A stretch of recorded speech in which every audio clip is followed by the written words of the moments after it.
Si je vous ai convoqués tous aujourd'hui, c'est parce que nous allons conquérir le monde. Bonjour à tous.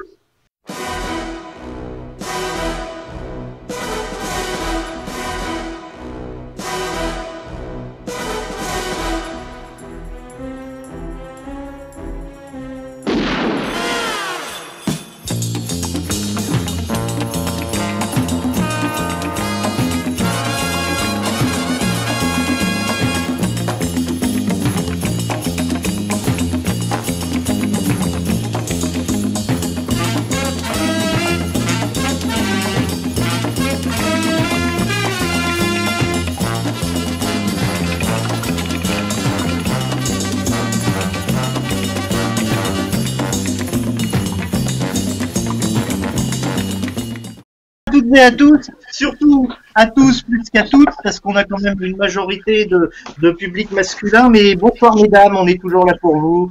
Bonsoir Monsieur Leclèche, notre invité d'honneur, et nous allons démarrer par la présentation de nos chroniqueurs et intervenants. Alors, le premier, il nous vient de Belgique, il est fan de Casino Royale 1967, mais il ne l'a vu qu'une fois. Bravo et bienvenue Guy Eloi.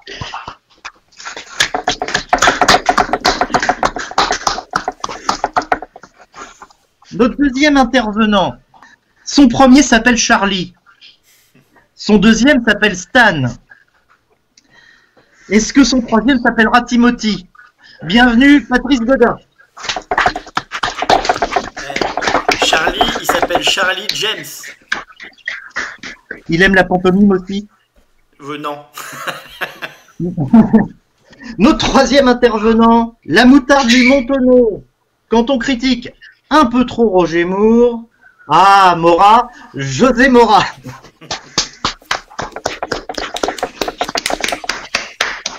Alors attention sur notre dernier intervenant. Alors là, on va voir si vous avez de la culture télévisuelle. Après 55 jours de confinement, il a enfin pu revoir sa grande sœur Tina. Bienvenue Dominique Kiefer.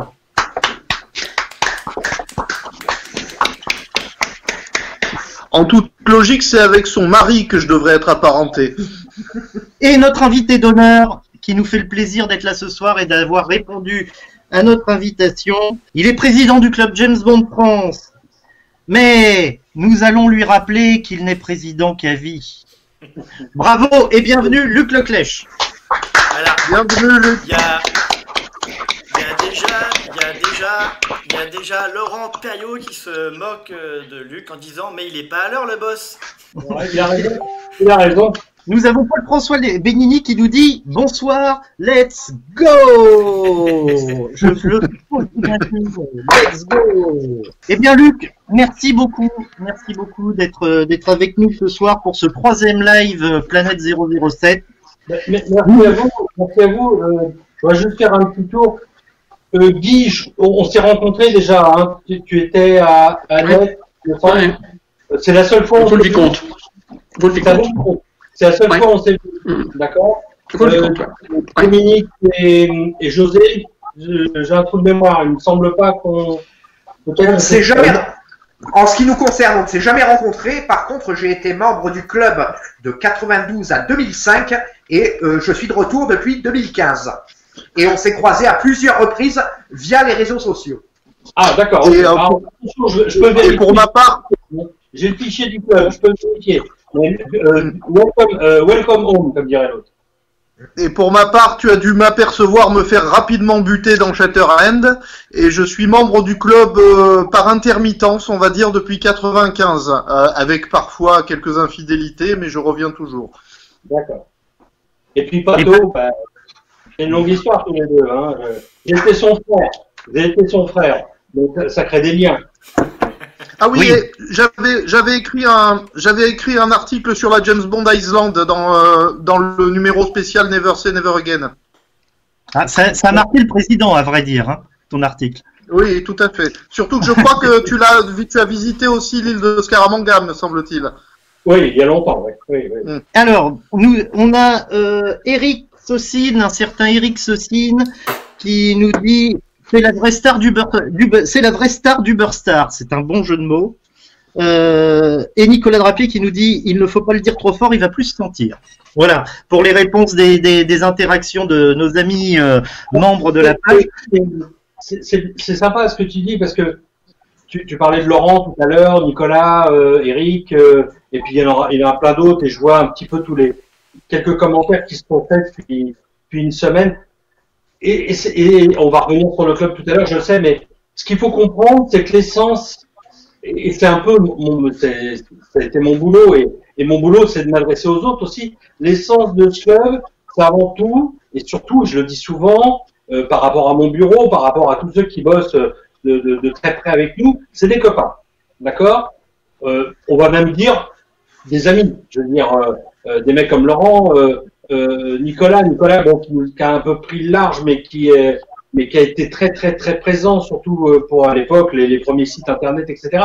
Tout ça, c'est des gens. Mon bureau adoré que vous avez lu, puisque vous êtes tous adhérents du club, vous avez lu dans mon édito, mon bureau adoré, comme je dis souvent. Tout ça, c'est devenu pas une affaire de famille, mais une vraie affaire de potes. Et c'est pour ça aujourd'hui, je me dis souvent, je me fais plaisir, on est le plus grand club du monde parce que on est une petite équipe de 10-12 personnes, hein, tous ces gens que je cite dans l'édito, et on fait tout ça ensemble et chacun un peu dans sa spécialité et ça fonctionne bien. Ça fonctionne bien. Il n'y a aucun club. Et si quelqu'un veut me contredire en vous écrivant, il peut. Il n'y a aucun club qui a une longévité comme la nôtre et surtout avec une régularité dans les publications et dans tout ça. Donc voilà, c'est pas parce que c'est moi depuis 18 ans, c'est parce que on a su tous qui sont en lien avec des gens qui aiment ce club, qui aiment James Bond bien évidemment, mais qui aiment ce club parce que normalement tout le monde s'y retrouve. Alors il y a Patrice Godin qui vient de dire il va nous faire verser une larme le président, c'est dommage qu'il le dise en commentaire, mais il pourrait le dire en vrai. Il a peur de moi, le petit. Donc, vous voyez, alors ça c'est la bande de baseball de Richard Samel qu'il a dans la bande, mais c'est moi qui l'ai gardé, enfin c'est la mienne, c'est normal que je l'ai gardée. Mais voilà, elle est disponible, si vous le souhaitez, vous pouvez la voir arriver très vite, tout ce que tu vas dire, parce que je te préviens pour faire. Alors on va commencer par parler rapidement du Burst-Star parce qu'on a fait une émission spéciale la semaine dernière avec Eric Saucine et Philippe Lombard. Et effectivement, tu joues également dans Uberstar. Écoute, comme on a démarré, parle-nous du début du projet pour toi. Comment ça s'est fait, voilà. Alors, comment ça s'est fait, c'est il y a toute la saga des films Saucine Lombard.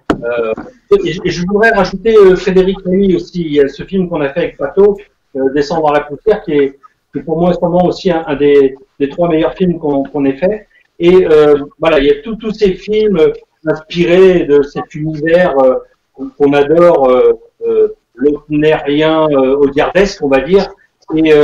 Et donc, un jour, et là, j'aime bien m'adresser à 5 fans de James Bond, un jour où j'étais sur le plateau du tournage de Casino Royale avec Laurent Perriot, on déjeune, parce qu'il nous invite à déjeuner, c'était la scène de l'ascenseur où Vesper est enfermé dans l'ascenseur vers la fin. Voilà, c'est une scène où l'ascenseur de ferraille. Bon, voilà.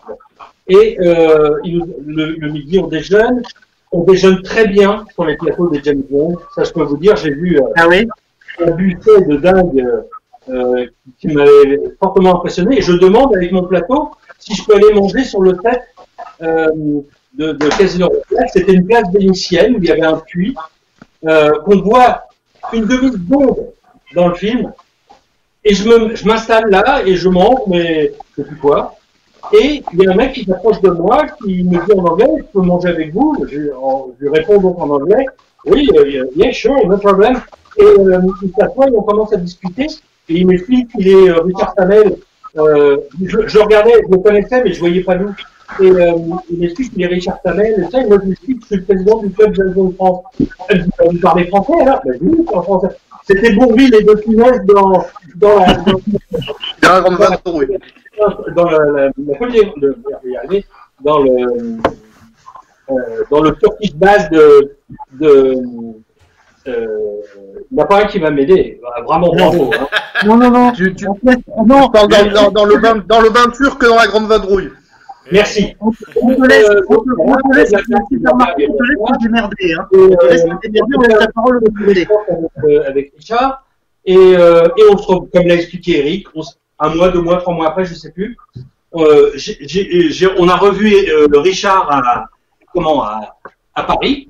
On a déjeuné avec lui. Par accord, là, je sais, hein, c'est un chat noir. Et donc voilà, et on est devenus potes. Et après, l'histoire, vous la connaissez, c'est Philippe qui a ce place, d'abord avec Caterina Murilo, et ensuite transformé pour Richard. Et voilà, et j'étais le premier à envoyer l'histoire à Richard, mais qui a même pas réfléchi, qui m'a dit, j'ai lu, c'est formidable, c'est go, c'est oui. Tout de suite, il m'a dit, il n'y a pas de problème. Voilà. Et après, la suite, vous la connaissez. Donc le scénario à la base, donc si je comprends bien, le scénario à la base, c'est toi qui l'as écrit. Non. C'est Philippe. C'est Philippe qui me l'avait donné.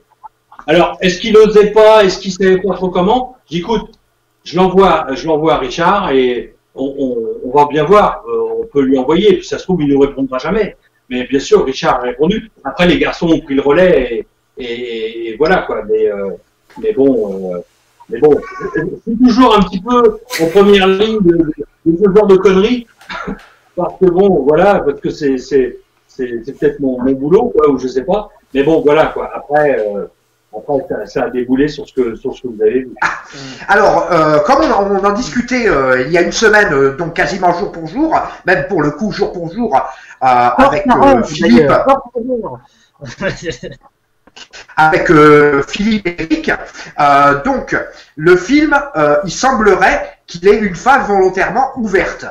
Le style du film est relativement indéfinissable, d'après les 2 auteurs, le réalisateur et le scénariste.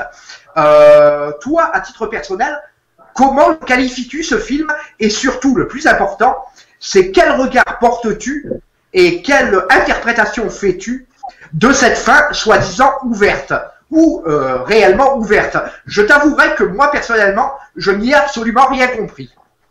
Bon, alors, je ne vais pas te dire on est 2, parce que je pense qu'on est beaucoup plus.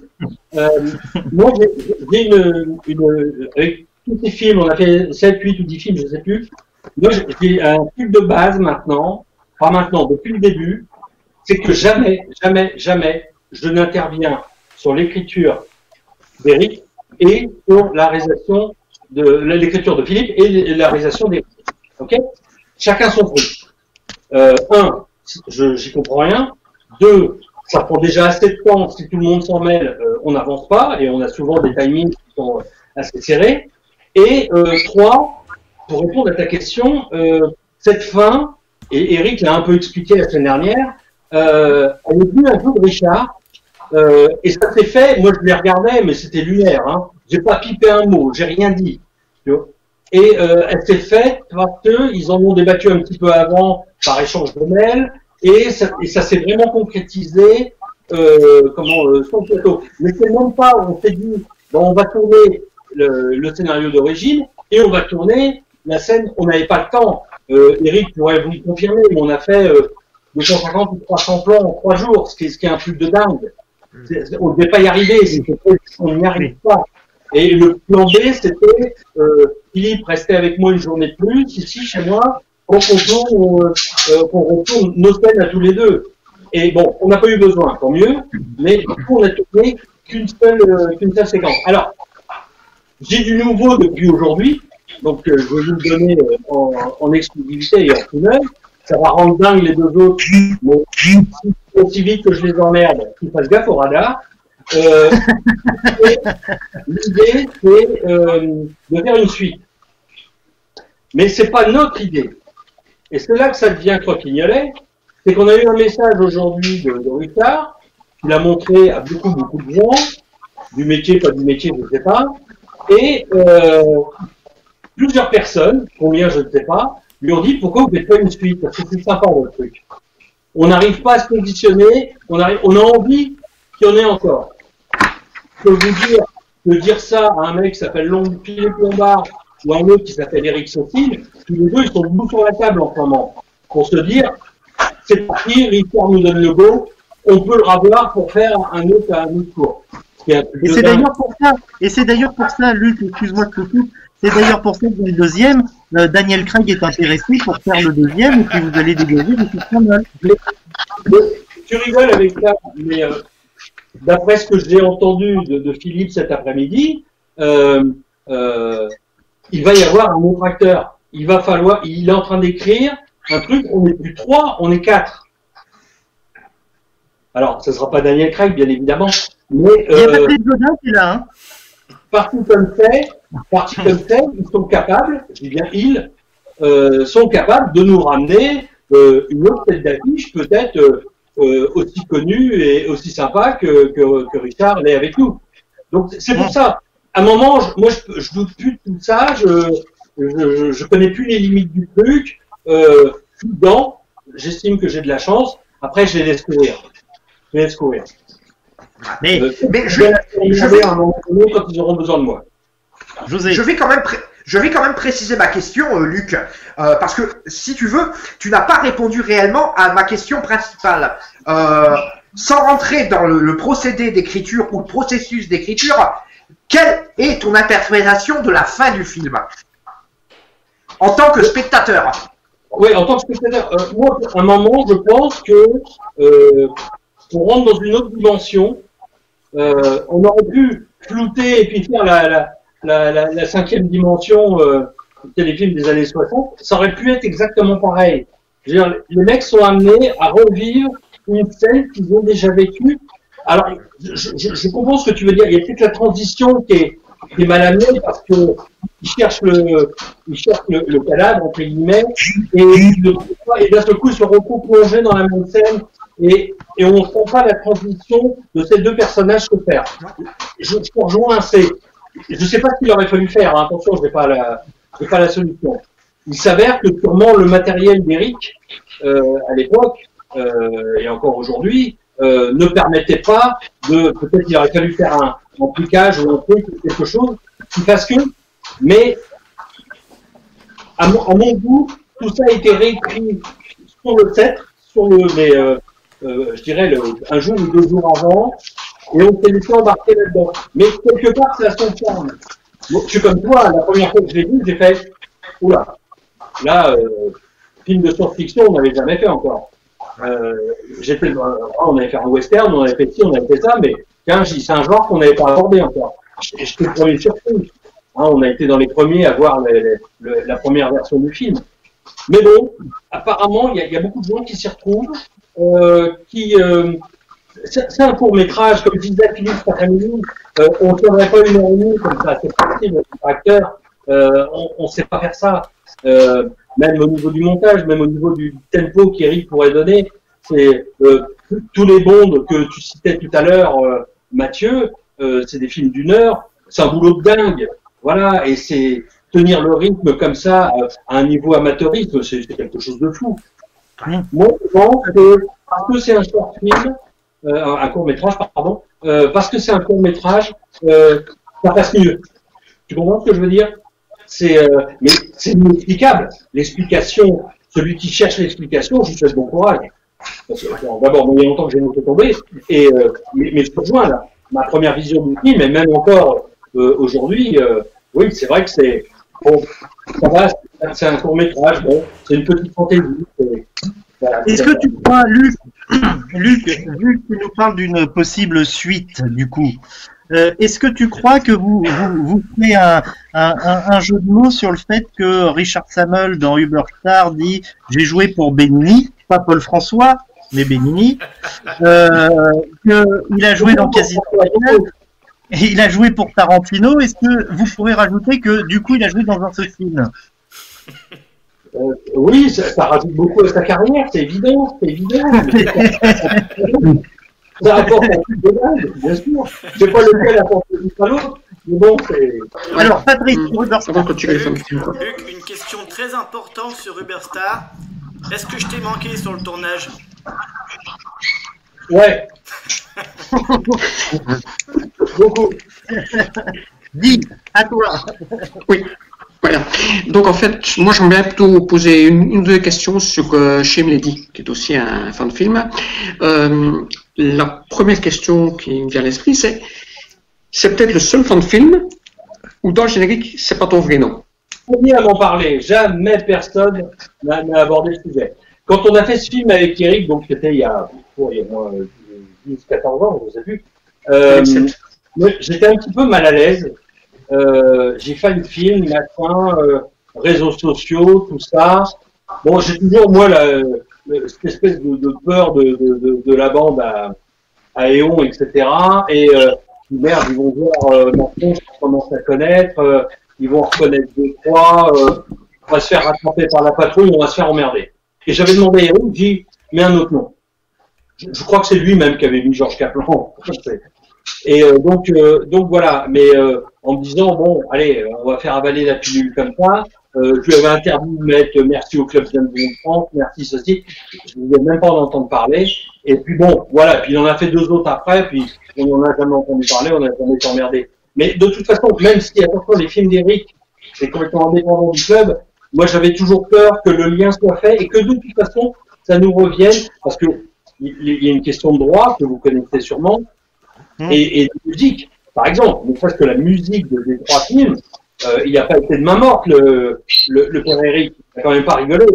Et bon, voilà. Après, alors Star Wars, ils ont fait pareil, mais il y a un peu un œil amusé de Lucas, que la bande à Danjak et On, qui rigolent pas du tout avec ça. Donc, voilà. C'est pour ça que je me dis déjà, sur mon nom. Surtout, voilà. Permets-moi de rebondir sur Star Wars, surtout que sur Star Wars, George Lucas, depuis le départ, a toujours soutenu les réalisations de films amateurs pour étendre l'univers, ce qui est totalement différent chez James Bond. Absolument, non, c'est clair. Et moi, j'ai une dernière question là-dessus, et puis après, on va passer au club James Bond. D'ailleurs, on aura une émission spéciale avec Eric Sosin sur chaque film, donc 3 émissions sur Shame Lady, Shatterhand et Chainsmaker. Si vous en faites un 4e, est-ce que vous l'appellerez Pacemaker? Il faudra, parce que c'est tellement vieux, oui.